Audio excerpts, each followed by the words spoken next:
বিদেশে অবস্থিত বাংলাদেশি দূতাবাস থেকে রাষ্ট্রপতির ছবি অপসারণ। কিছুদিন আগেই এমন সংবাদ চাউর হয়েছিল গণমাধ্যমে, যা নিয়ে হয়েছিল ব্যাপক আলোচনা সমালোচনা। এবার এ ঘটনায় পররাষ্ট্র উপদেষ্টাকে চিঠি লিখেছেন রাষ্ট্রপতি শাহাবুদ্দিন চুপ্পু।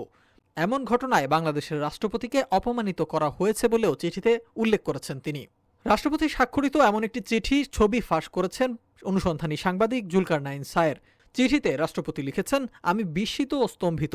রাষ্ট্রপতির আসনে আসীন এবং দায়িত্ব পালনরত রাষ্ট্রপতি যেন অপদস্থ না হয়, সেজন্য কি কোনো কৌশল নেওয়া যেত না? আমি রাষ্ট্রপতি হিসেবে সাংবিধানিক দায়িত্ব নিষ্ঠার সাথে পালন করে যাচ্ছি।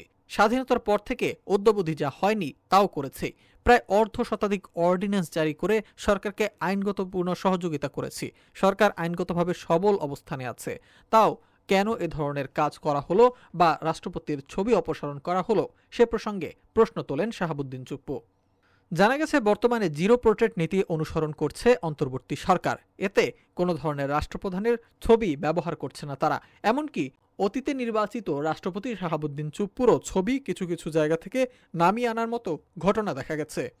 কিন্তু এই ঘটনায় কিছুটা ক্ষুণ্ণ রাষ্ট্রপতি শাহাবুদ্দিন চুপ্পু। চিঠিতে তিনি লিখেছেন, আমি আবদার করিনি যে আমার ছবিকে দায় মুক্তি দিতে হবে।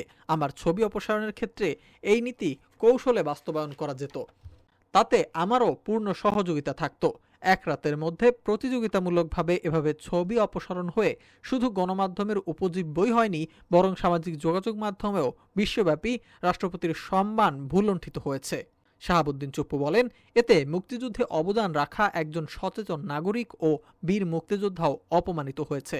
এ বিষয়ে আমি কোনো অনুযোগ করছি না, বরং আর্তনাদ করছি।